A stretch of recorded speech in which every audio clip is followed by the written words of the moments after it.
All right. Thank you all again for joining us for today's session, Optimizing Organizational Performance. In this session, we will explore three motivational theories, Herzberg's, McClelland's equity theory, and their practical application to maximize individual team performance. We will look at some of the latest trends and proven strategies in performance management, cutting through the noise to focus on what truly drives results. Lastly, we will dive into real-world examples of innovation in the hospitality industry. We'll dissect the Compass and Primanti Brothers case study and showcase how a collaborative approach redefined performance management. Our speakers for today's program are Melissa Tipton, Director, Client Strategy, Compass Business Solutions, and Lindsay Brent, a consultant with Compass Business Solutions. Melissa is a visionary in rethinking the employee experience, having worked across multiple industries, including hospitality, healthcare, technology, and education. Melissa partners with the clients to capture their culture, mission, and values to drive organizational performance. We also have with us Lindsay Brent. Lindsay has a passion for people, and this can be traced back to her days in the Air Force basic military training, where she learned how to forge an invincible team by maximizing the individual's unique, diverse strengths. Lindsay relies on her combination of military and civilian experiences to help create environments that cultivate teamwork, innovation, and success. So please join me in welcoming Melissa and Lindsay to the screen. Thank you, Liz. Thanks. Good to see everybody today. Thanks for joining us. Lindsay will be monitoring the chat. I'd love for this to be really interactive. So if you have questions or comments or feedback or strategies that work for you that you'd like to share, please do that real time. We don't need to wait to the end, but happy to, formulate the discussion in real time. So, going to talk about optimizing organizational performance, something I love to talk about. How do we motivate our people? How do we not just improve numbers, but understand what drives individuals to excel in their roles, to be engaged, to want to come work, to get them up in the morning? Motivation is that key ingredient for enhancing organizational performance. So we're going to talk about some motivational theories. You might remember studying them in college in a psychology class or sociology class and human behavior class. What does it mean? What does that look like in the workplace? We're going to talk about how we apply that and what that actually looks like. What are some proven strategies that are best practice? What are some new and upcoming innovative ways using AI to drive that change to motivate employees? And then we're going to talk about our work we did with a local restaurant, Primanti Brothers, and how we really understood what's the current state, what do we want to do to get to the intended outcome, and how do we drive those behaviors that align with the culture. Any Daniel Pink fans in the house today? He has yes, thank you, Lindsay. We love Daniel Pink at Compass. He's got some great TED Talks out there. And if you have not watched the TED Talk video on autonomy, mastery, and purpose, all you have to do is Google those 3 words. It will show up. It is a great video that really talks about these 3 key elements motivate people to engage deeply in their work. Let's talk about autonomy first. This is that intrinsic desire to be self-directed in our tasks. When employees feel like that they have ownership and control over their work, they tend to be more engaged and rather than just simply complying with directives and, checking the box on something. When they have autonomy, you can see higher levels of innovation, creativity, empowerment, taking ownership over the things that they're doing. We have mastery. Daniel Pink talks about the importance of mastery in a role, meaning I have an innate urge to do better, to be better, to improve my skills. We talk a lot about upskilling when it comes to current state in the workforce. That's what this is. It is tackling something challenging and feeling that sense of accomplishment afterwards. Are we being intentional in creating environments and opportunities for our team to learn a new skill? Is it job enlargement? Are we giving them opportunities to provide help in a roll up to start to prepare them for whatever's next in their career? When we start to be intentional about that development and those training opportunities, we are cultivating a more capable and engaged workforce. You're going to see employee satisfaction go up. You're going to see retention rates go up because you are investing in your team. You're saying, I see you and I value you. The last key element that Daniel Pink talks about is purpose. Purpose is a critical motivator in the workplace. It's about doing something that provides meaning. It's knowing that what I'm doing is contributing to something bigger than me, than something else. It's larger than just me coming in and clocking in and spewing out emails. It's actually prioritizing that mission over profits. When we start to prioritize mission, we automatically see the ability for our business to expand, our profit margin expand, our revenue expand. When you align your mission to the social causes, this tends to foster a sense of belonging, and people feel like they are engaged in what they're doing. It's a commitment to themselves and the organization. So why are these key elements important in the workplace? Why does motivation matter? Why do these motivational theories, why are they still important? Because we know that when we can recognize those internal drivers in people, we can then help to drive that employee performance. Understanding motivation is crucial and critical to being able to provide an environment for an engaged workforce.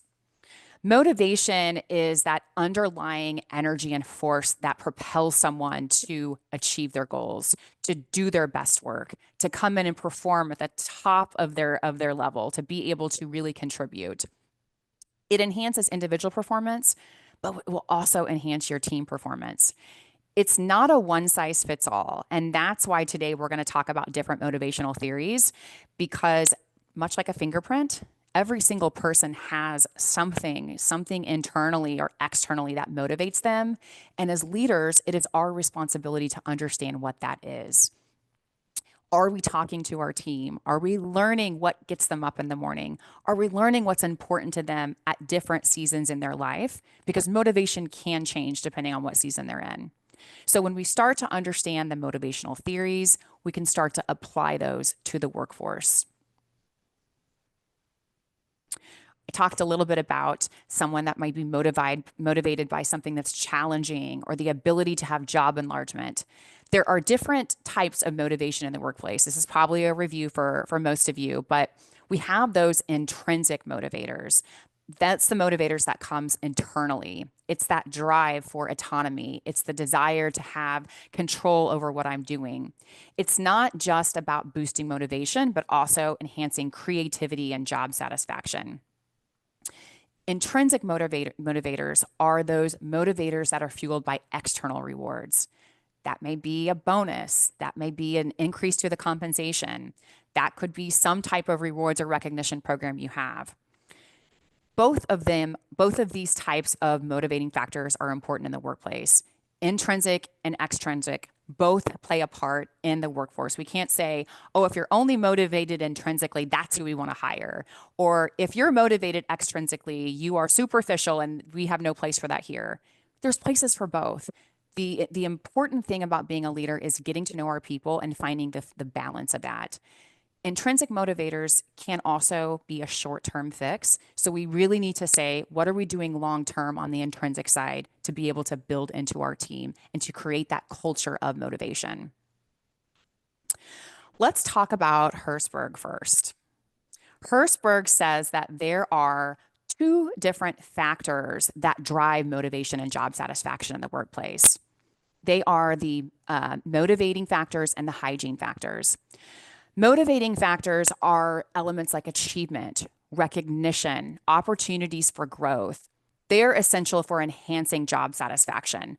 But what Herzberg says is, if we don't have the hygiene factors in place, if people aren't comfortable with basic aspects of their job like salary, working conditions, policies, we cannot continue to, it doesn't matter what we do with the motivation factors, it's not going to have the effect that we want if we aren't meeting the basic needs of our employees. Let's look at some examples of that. So when we talk about those hygiene factors like, do I feel safe in my role? Do I feel like I'm getting paid a livable wage? Do I feel comfortable in the environment that I'm in, that when I come in, it's a safe place to work? I have psychological safety in the role that I'm in to be able to be vulnerable and share with my team. Those hygiene factors are crucial in establishing just that baseline of employee satisfaction. If these elements are lacking, even if all the other aspects of the job are fulfilling, it can cause disengagement. Motivational factors such as personal achievement, I get a promotion at work, I'm recognized for what I do, that can drive employees towards greater performance. When individuals feel heard, they feel valued, their hygiene factors are already taken care of, they're in place, so they don't have to worry about those things. They can then drive motivators and engagement in the workplace. They're more likely to be enthusiastic, to be committed to their roles. The sense of achievement can be a powerful motivator. It can prompt people to provide excellence in the work that they're doing in their work product. We were working with a client that was providing an opportunity for their team to be in elevated roles. They were moving from a basic support role to a more strategic role. So they created this beautiful package for them. They were getting increased compensation. They were getting more opportunities to interface with decision makers. They were so excited about moving these people to this elevated role. They had the meeting. They were so excited, it fell flat. They could not understand why they weren't as excited about this opportunity to be in this elevated role, to make more money, bonus structure in place. What went wrong? Because the communication plan at the beginning didn't address hygiene factors, people were concerned. Why are they changing our jobs? Is the business unstable? Do we have concerns about our role that I'm in? That basic job hygiene factor was not met. So those motivation factors that they put into place fell on deaf ears. So how do we fix that? By making sure that we are addressing those hygiene factors, over communicating and being transparent, talking to our team and saying, tell us tell us about what you're thinking. What are you feeling? What are you talking about during those employee surveys to get the information? If you don't know what's happening at the basic hygiene stage, no matter what we do from a motivational factor will fall on deaf ears. If we can conduct employee surveys, whether that's a formal survey, a pulse survey, having touch points and just conversations, maybe it's focus groups, that can help us assess those hygiene factors. How do you, what is bothering you about your work conditions, or what do you love? What should we be doing differently? What do you think about this company policy? How is this affecting your ability to be your best outside of work and also be your best when you're inside of work? So understanding those hygiene factors and how they play a part with the workforce can help our employees feel valued and heard. How else can we apply Herzberg in the workplace? Looking at the motivation factors. What gets our employees excited about coming into work? What type of recognition programs make them want to do better, to be better, to contribute more? What leadership opportunities do they want? Talking and having conversations about growth and development can provide a space to not only encourage employees to strive to be their best, but also directly enhance their engagement level. When we've conducted our employee surveys, it gives us this gift of feedback. Sometimes when we are working with clients and they're doing an employee engagement survey, maybe for the first time or maybe for the first time in a really long time, they are nervous and hesitant about what feedback they're going to get. You take it very personal when things aren't going well or negative things are brought up. We see it as a gift. If we have the opportunity to address it, to correct it, or even just open it up for discussion, we have that ability to build trust in our team. So when you get that feedback about hygiene issues, about questions about pay, about someone not feeling safe in their work environment because these lights are not appropriately lighting the area or workspace where they have to work, we have the opportunity to address that and fix that. Also, a consideration for Herzberg's theory is just balancing those short-term and those long-term strategies. So sometimes there can be an immediate fix for a hygiene factor, such as, we're going to give you a spot bonus for this. That feels good in that moment. But what is the long-term effect? Are we still sustaining their engagement? Are we being able to carry that over into a motivating factor? That's usually a one and done. What do we need to address it to create long-term sustainability with our motivation?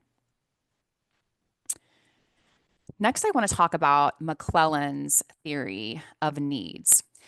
What McClelland says is that there are three drivers based on personal and professional experiences and contexts that really drive us in the workplace. What makes people tick? How can we tailor our approaches to better engage them? The first element is that need for affiliation. Individuals and employees with this need thrive on maintaining close personal relationships.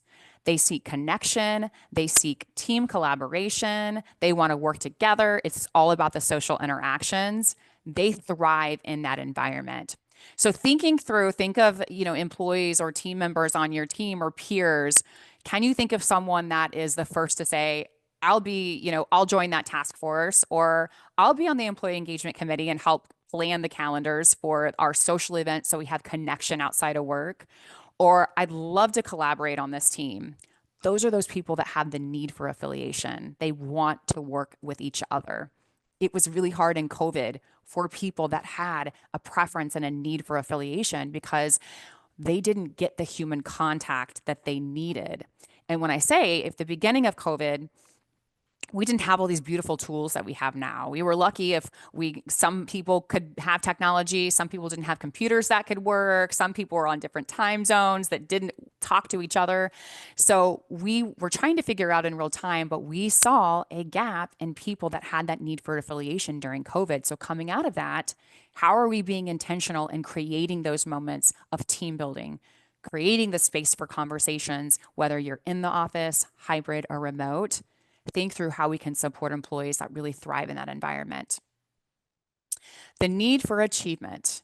This is that person's drive to meet and exceed their standards of excellence. They have a goal, they've met it, they're on to the next one. They've set something higher, they set something bigger, more output.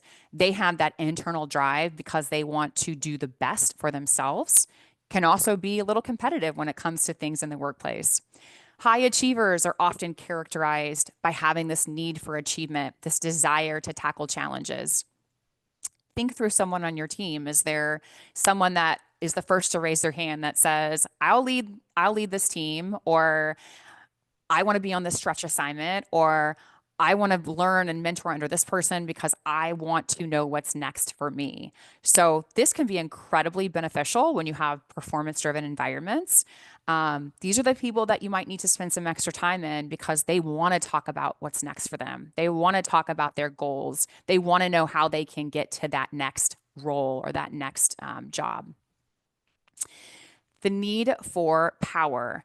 This is someone that loves to impact and influence others. They're motivated by power and leadership positions and opportunities.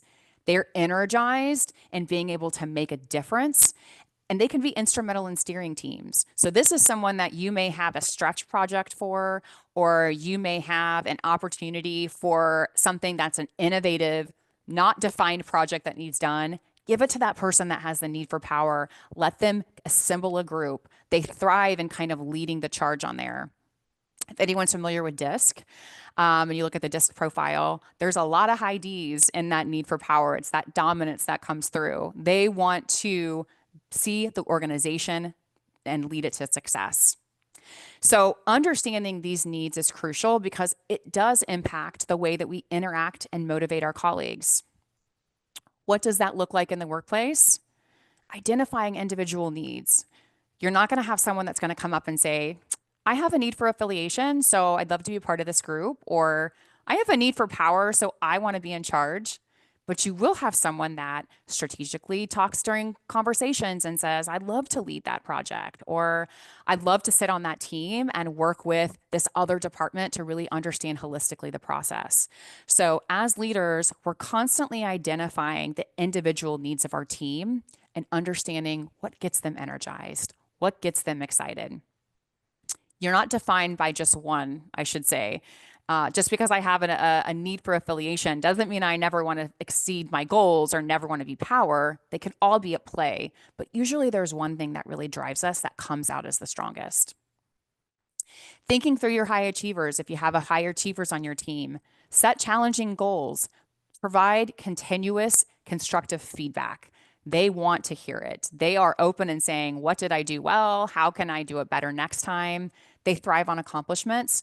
So be intentional about providing that feedback to them on a regular basis.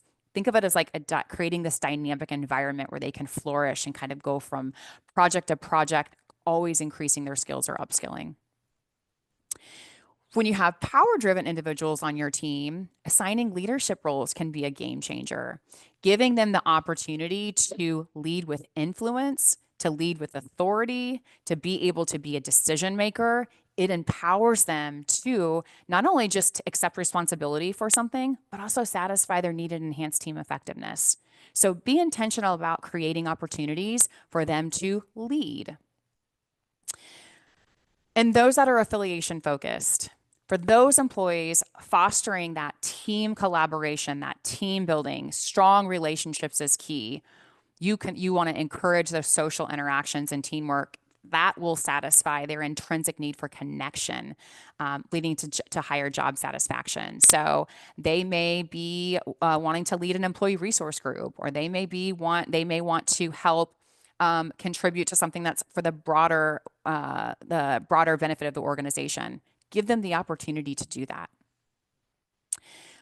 Our last theory that we're going to talk about is equity theory. What this is about is, do I feel like the workplace environment is fair to me? It revolves around looking at how employees assess their contributions, what they put into their jobs, their output versus the rewards they achieve and receive. It's all about balance when it comes to equity theory. The key element is, if I, as an employee, and putting in time and effort and using my skills to produce the best product I can for my organization, what are the outcomes I'm receiving? Am I receiving recognition? Am I getting a bonus? Do I see it when it comes to promotional opportunities? If employees perceive a disparity, whether or not it's happening or not happening, it can significantly impact their job satisfaction and overall engagement. Think about someone on your team, maybe in a current role or a previous role, that felt like it wasn't fair in the workplace, that they had been passed up for promotions. You may start to see them do the bare minimum. Their input changes because they feel like there's disparity in the workplace. My contributions aren't noticed. I'm passed up from this promotion. I'm not going to come in early and stay late for that. Or I'm not going to give 110% and do the best I can when I'm there, because why? It doesn't matter. So again, whether or not that's the truth or not the truth, as leaders, we have to manage perceptions in the workplace, and that's the perception that they get. There can be perceived inequity effects. They may be thinking, I am treated unfairly, and that often leads to negative consequences. And in the scope of their work, can lead to turnover, can lead to disengagement. So where are those feelings stemming from? We've got to be able to talk to our team. We want to be transparent in our communication. We want to be able to address the inequities. Even if it's not an inequity, giving them an opportunity to share that and provide that real-time feedback, meaning, I want to share with you why you didn't get that promotion. Here's the gap that I see, or here's where I feel like that you're not quite there yet. We need to get you to this level to be able to be on the list for a promotion for the next round. So having those conversations. Compensation, we know this comes up all the time. Someone's getting paid more than me, or a new hire's brought in at a higher rate than I am.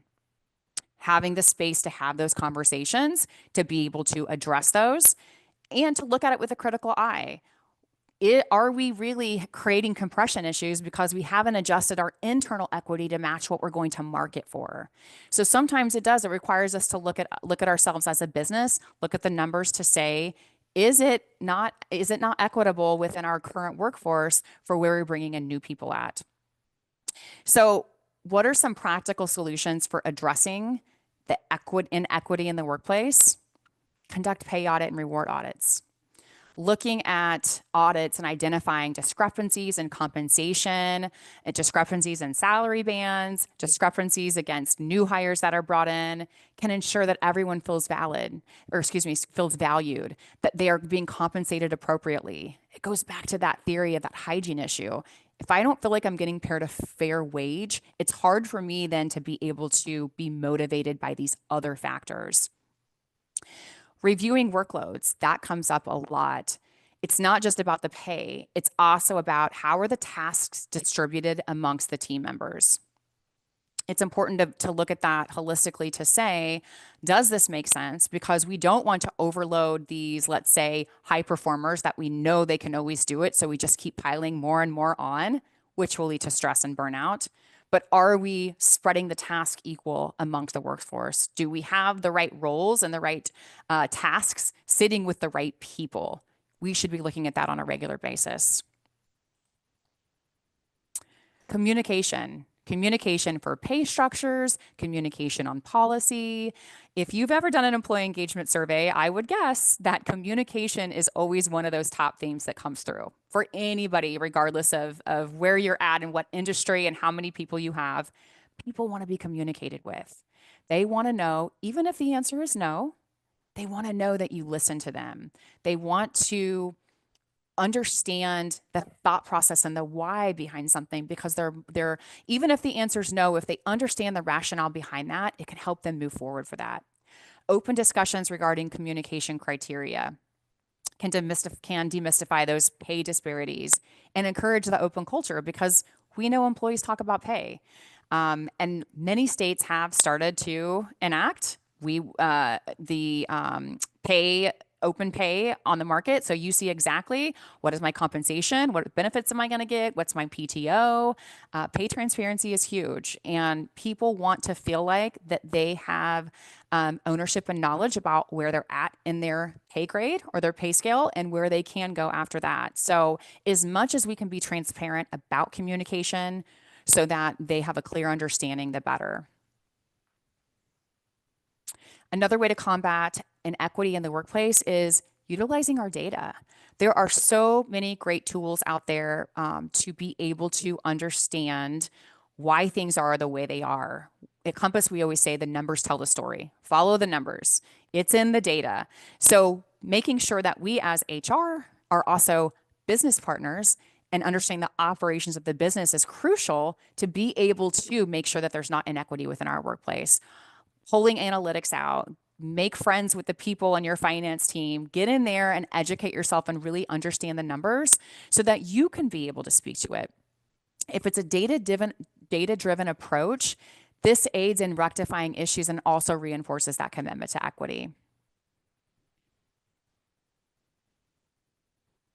Wanted to give a quick example too of maybe with the inequity, we should be able to think differently about something.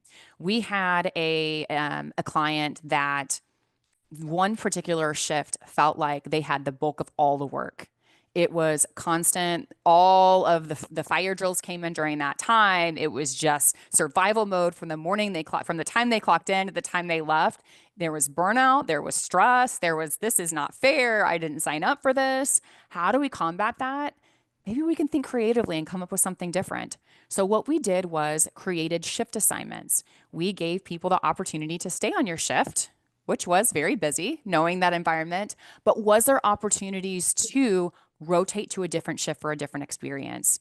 You would not believe how the productivity changed, how the overall attitude and just the feeling and the culture changed when people were saying they listened, they heard that we're struggling, and they're giving us an option and an opportunity to do something differently, to think differently, to be more creative in the way that we are approaching shift assignments.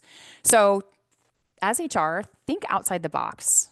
Let's not get stuck in let's do it this way because it's always been done and it makes the most sense. What other ways can we accomplish the same end goal, the same to what end, but maybe have a different path along the road to get there? Last, encouraging team reflection. talk to your team, ask them, they want the opportunity to be able to share with you what they're feeling. Maybe even if they're not feeling, they're hearing it in the workplace. I would much rather hear it from somebody internal and be able to give the opportunity to fix it than have it go a different way and get a notice in the mail that says we have inequitable pay practices. So as much as we can do it at the front end and create that culture where we want your feedback, we want your reflection, we want to hear what you think about this, then that gives us an opportunity to respond. There are so many great strategies to couple motivation with performance management. We talk about at Compass different strategies that you can use to really get to know your team, to find out what does motivate them, what gets them up in the morning. We have a favorites form that we send out that says, here's the names of my kids, here's my favorite candy bar, here's my go-to place for coffee or soda or pop or whatever your drink of choice is. So getting to know your team, getting to know little things like that about them, help build that trust. By building that trust and creating that environment of psychological safety, you can get to know what motivates your team better.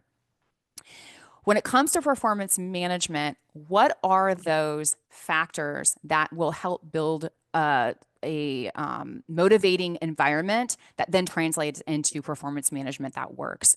What does it look like internally? What is the best practice so that I can get the output that I need from my team so that they can produce in an environment that's conducive for them, that is exciting and energizing? Some of the trends we have identified on the left side of the screen, and this will be on the recording afterwards because there's a lot of text on here, but what are some AI tools that we can use? Are we using data analytics to really measure? Are we using our technology? Are we leveraging technology that we have in place to be able to drive results and to tie them back to strategic goals or business metrics or culture and values? What are those proven strategies? Are we incorporating these best practice into our regular cadence of feedback and motivation? SMART goals, giving the opportunity to say, here's what I want to do for the next year, and here's how I'm going to break it down by quarter. Specific, measurable, attainable, relevant, time-bound, making that a part of the vernacular that here's where I should be spending my time because I add the most value here. This is my motivators to be able to do my work. Are we having regular check-ins with our team? Are we providing moments for them to not just come in and us give them feedback on their performance, but be able to provide feedback to us? What's going well? What's challenging, or what's a barrier that I can help to bridge that gap or to move you on to that next step? Do you have the tools that you need to be successful? Creating the space to have those conversations and those check-ins will help us be able to drive the performance because, again, we're going to know what's happening. These will be a review to most of you HR folks, but it's important to just remember, looking at our performance management and how we motivate our employees, are we customizing our performance management process? It's not a one-size-fits-all. It would be beautiful if we had a technology and a technology tool that worked for everybody because everyone was on the same standard. Every word meant the same to every single person in every industry, but it doesn't. Everything's customized. So getting in there and talking with your leadership team, talking with your management, talking with the employees, understanding what's the best way that I can create this system and motivate my team to drive the behaviors that they're doing. It's not just what they're doing, but it's how they are doing it. Am I asking for regular feedback? Am I understanding what motivates my team? All of those pieces are important because that's how we develop this best practice for performance management. I'm going to turn it over to Lindsay. Lindsay had the opportunity to work with our client, Primanti Brothers, on a revamp of their performance management system.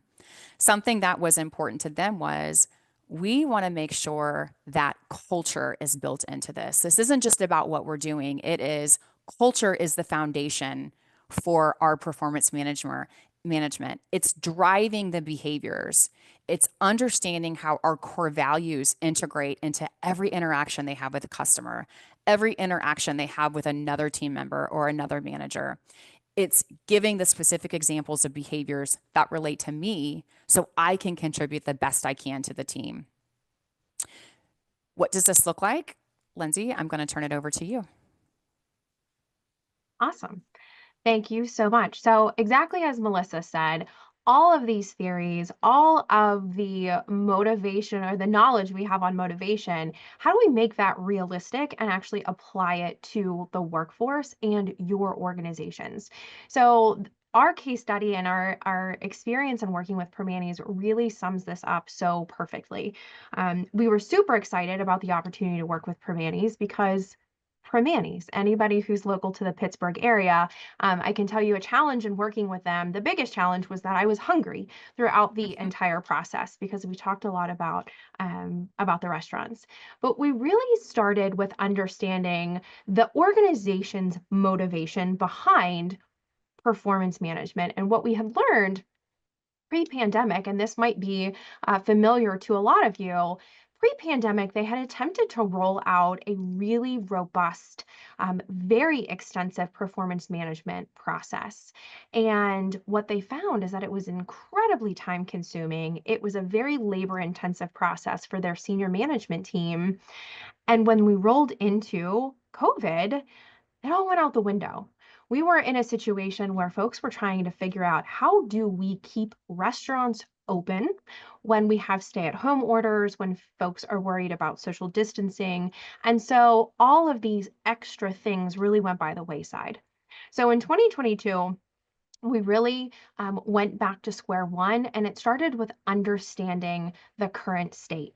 We started the process with meeting with folks across many of the different locations to understand what does performance feedback look like currently? What are the wins, right? What's working? What isn't working? And how do we create a realistic performance management process that we can implement as the organization continues to grow? We've seen such tremendous growth over the region, but as they have such aggressive goals into the future, how do we make a meaningful performance management system or a tool that hits all of the organization's goals? The first thing that we did, if we can go to the next slide, is after we met with folks and really understood, what we really understood was we needed to, first and foremost, make it a realistic process for managers in a super action-packed restaurant and hospitality environment. And so we leaned into how do we create a system that is able to be incorporated into these busy work schedules. We started first with the general managers, typically working 50 to 60 hours a week. So how do we make performance management realistic to be accomplished in that environment where folks are already working so many hours and so hard?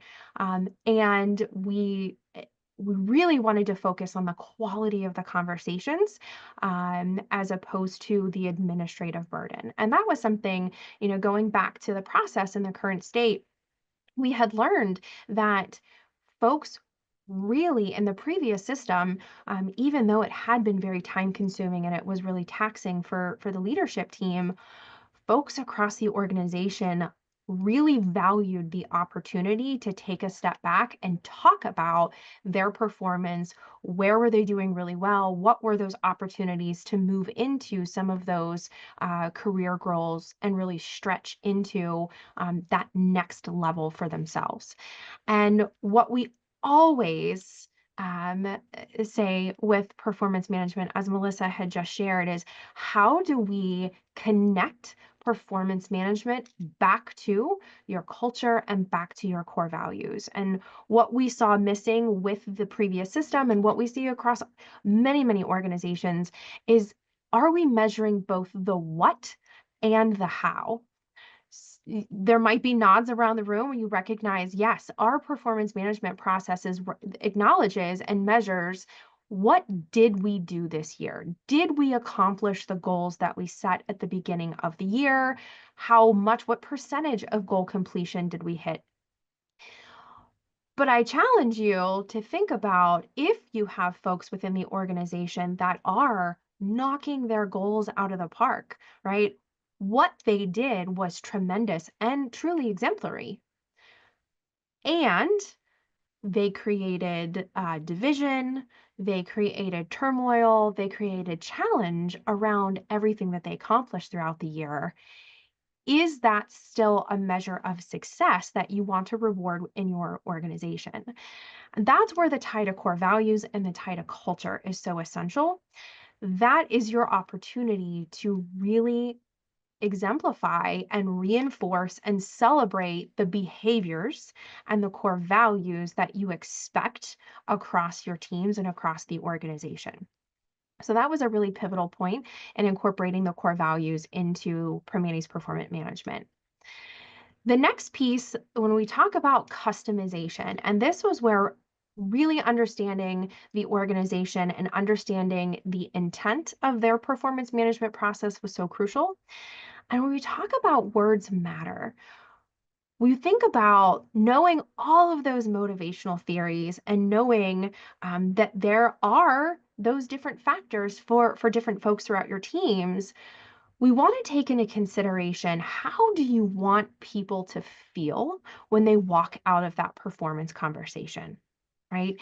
And so we challenged the Primanti's team to get rid of numbers. And instead, we had a lot of fun with coming up with words to demonstrate what would be a traditional rating scale.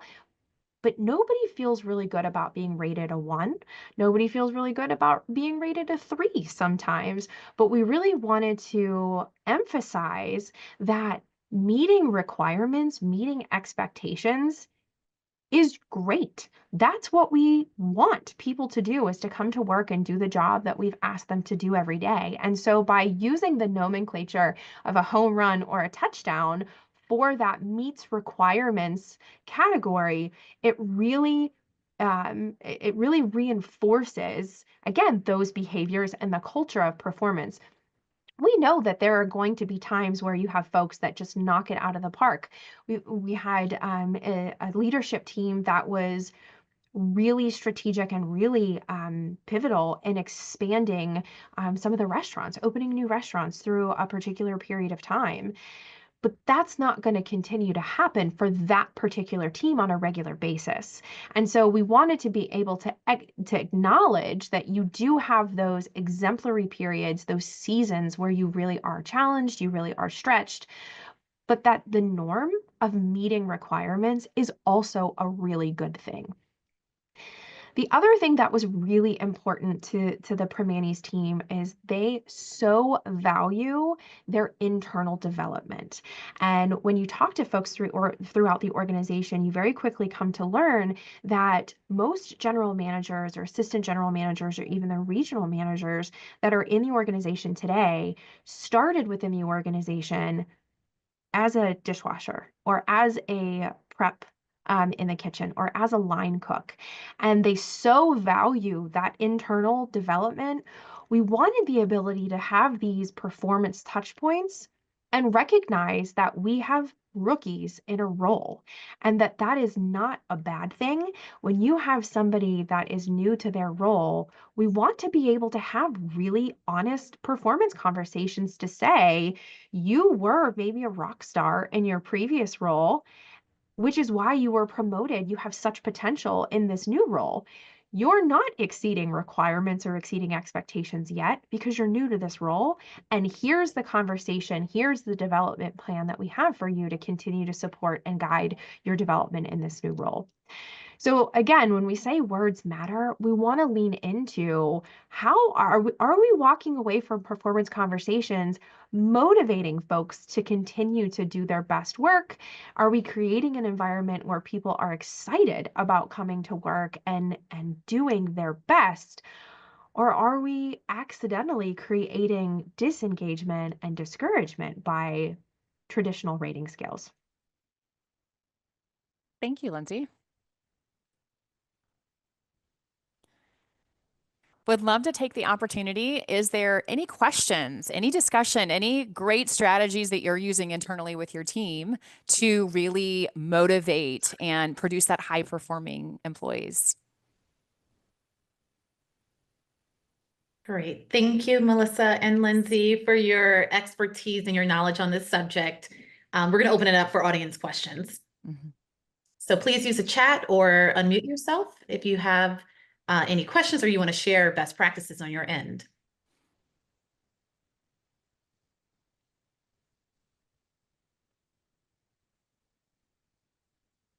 You know, it's the lunch hour. Exactly. Yes. Yeah, absolutely, Jamie. Thanks for that comment. We find that is really one of the most helpful areas when we are able to use words as opposed to the number scale. Nobody feels good being a 2, but if a 2 really meets expectations, how do we message that in a way that is really positive and reinforces that we want to encourage more of that?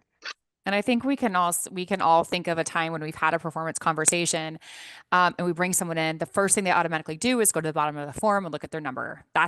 And then it's hard to even have the dialogue or discussion because that's what they're focused on is what did I score? Is it tied to my compensation? So when we again take that hygiene factor, take that off the table, where it's not about the numbers, but it's about words that articulate your contributions, it really changes the whole direction of the conversation.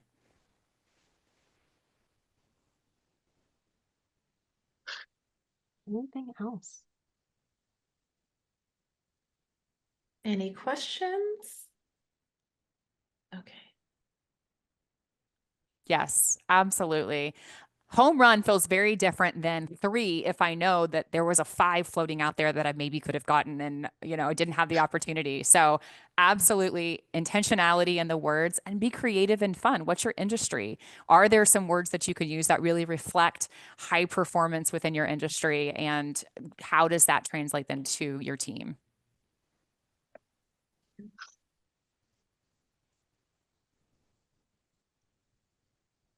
Okay. So we will be posting the credit information for this session in the chat. And then we will also launch a quick survey for today's program. And if there are no other questions, we're at the end of our session and we want to thank you for joining us today. And we hope to see you at the next session.